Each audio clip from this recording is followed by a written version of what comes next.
अस्सलाम वालेकुम students. My self Faizan Guraya. आज हम बात करेंगे ह्यूमन रिसोर्स मैनेजमेंट एमजीटी 501 की जो असाइनमेंट आई है उसके बारे में। इसकी ड्यू डेट 14 नवंबर है। टोटल 10 मार्क्स की असाइनमेंट है और इसमें मैनेजरियल रोल्स के बारे में वो बात करेगा। ये टॉपिक है। क्वेश्चन बेसिकली क्या है? Read the below statement and identify the correct type of interpersonal, informational and decisional roles. दो दो मार्क्स की हर आइडेंटिफिकेशन है, मतलब टोटल हमें 5 वो स्टेटमेंट्स दे रहा है। जी बिल्कुल, 5 उसने स्टेटमेंट्स दी। हर स्टेटमेंट को बताना है कि क्या ये इंटरपर्सनल है, इंफॉर्मेशनल है या डिसीजनल रोल है। तो मेरे पास इसका डिटेल सॉल्यूशन मौजूद है। हम एक-एक स्टेटमेंट पढ़ते जाते हैं और उसके सॉल्यूशन के बारे में बात करते जाते हैं। हम बेसिकली इसको तीनों सिनेरियोज़ के रूप में देखेंगे कि जिस तरह ये हमारे पास है, मैं इसको थोड़ा-सा बड़ा कर देता हूँ ताकि आपके लिए विज़िबिलिटी आसान हो जाए। जी, वो कहता है in this scenario, the HR manager is performing various manager roles. क्या है ऊपर? An HR manager is welcoming a new group of management trainees in the organization. एक HR मैनेजर ने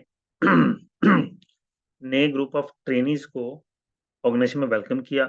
अब देखें, तीन तरह के रोल्स मैंने बात की थी। ये तीनों रूल्स आपके सामने हैं। सबसे पहले मैं तीसरे की बात करूंगा, डिसीजन रोल।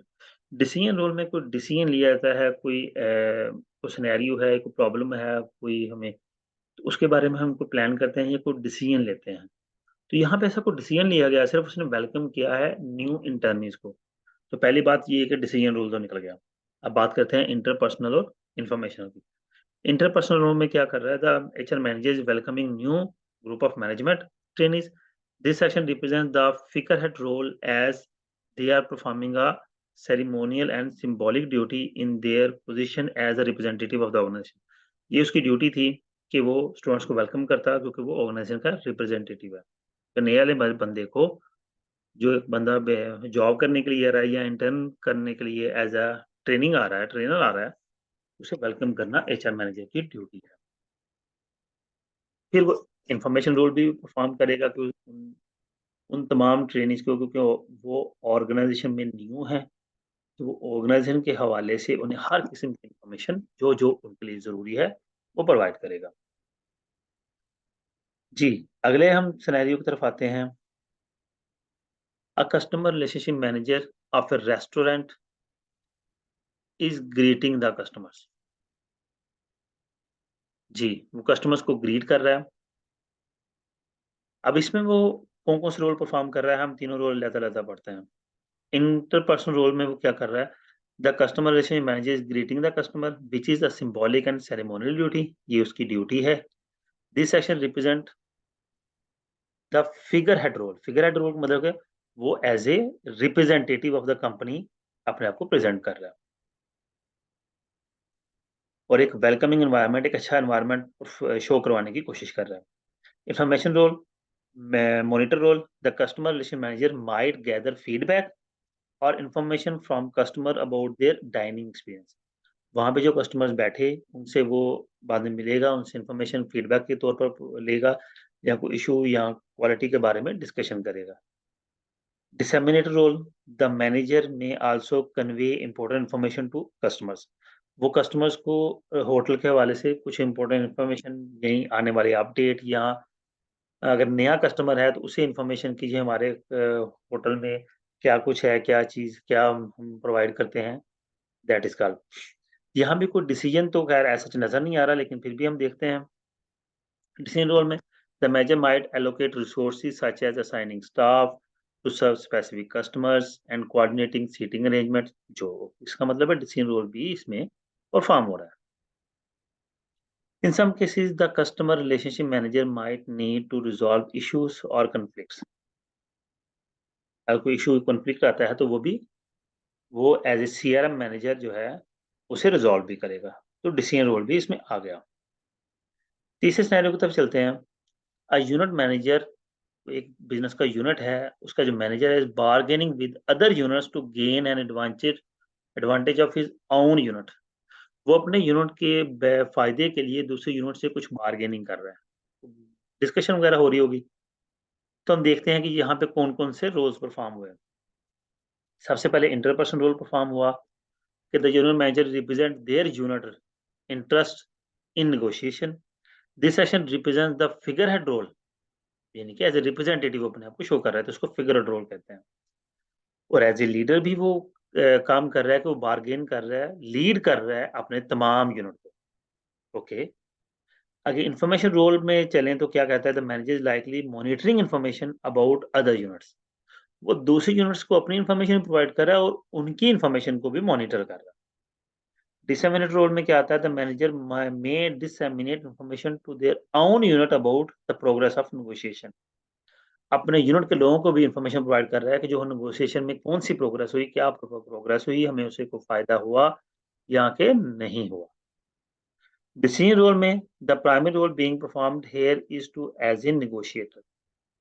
वो नेगोशिएट कर रहा है अपने यूनिट के लोगों की तरफ से और फिर किनके साथ, अदर यूनिट्स के साथ।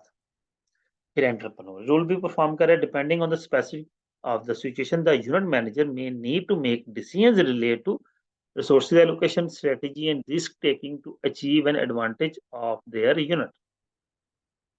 जो एक एंटरप्रेन्योर रोल अल्टीमेटली वो जब डिसाइड कर रहा है स्ट्रेटजीज के बारे में या वो रिसोर्सेज एलोकेट करने के बारे में, तो ये डिसीजन रोल है। हम चलते हैं अपने चौथे सिनेरियो की तरफ। उसमें क्या है, a corporate manager is speaking to a college audience about the contribution of his company towards the society. Corporate manager ने कॉलेज ऑडियंस के साथ कंपनी की कंट्रीब्यूशन जो सोसाइटी में है उसके बारे में बात की। अब यहाँ पे पहली बात तो ये है कि एक इन्फॉर्मेशन रोल तो कंफर्म है कि वो इन्फॉर्मेशन प्रोवाइड कर रहा है। बाकी हम देखते हैं इंटरपर्सनल रोल में क्या है, figure role, the corporate manager in this context is acting as a figure head. They are representing the company and its values to a college audience, which is symbolic and ceremonial। यानी कि वो represent कर रहा है अपनी company को उन college students के सामने।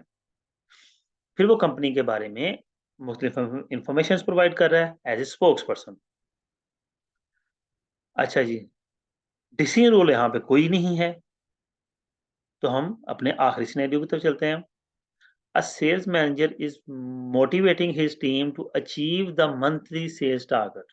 जी, यहाँ पे इंटरपर्सनल रोल तो बहुत अच्छा है क्योंकि एज ए लीडिंग वो रोल परफॉर्म कर रहा है या as a liaison role perform कर रहा है, क्योंकि वो अपने लीड कर रहा है अपने एम्प्लॉयज को, उन्हें मोटिवेट कर रहा है बेहतर काम करने के लिए और फिर वो खुद उनके साथ इन्वॉल्व भी हो रहा है उस काम को अचीव करने के लिए। इंफॉर्मेशन रोल में वो एज ए मोनिटर, यानी कि उन्हें मुख्तलिफ टारगेट्स के बारे में इन्फॉर्म कर रहा है कि टारगेट्स क्या हैं और फिर उन्हें ये भी बता रहा है कि हमें उन्हें अपनी परफॉर्मेंस किस तरह से बेहतर करनी है और टीम को उनकी परफॉर्मेंस के बारे में भी इन्फॉर्म कर रहा है। डिसीजन रोल बड़ा ज़बरदस्त किस्म का है यहाँ पे। The manager may allocate resources such as incentives, trainings और additional support to help the team of achieving target. Disturbance handler, कि कोई डिस्टर्बेंस, कोई प्रॉब्लम, कोई ऑब्स्टेकल आ रही है तो उसे किस तरह से हैंडल करना है। फिर वो टीम मेंबर्स की परफॉर्मेंस एक्सपेक्टेशंस के हवाले से उनसे नेगोशिएट भी कर रहा है ताकि उनकी मंथली टारगेट्स को अचीव किया जा सके। जी स्टूडेंट, ये हमारी MGT 503 यानी कि ह्यूमन रिसोर्स मैनेजमेंट की असाइनमेंट थी।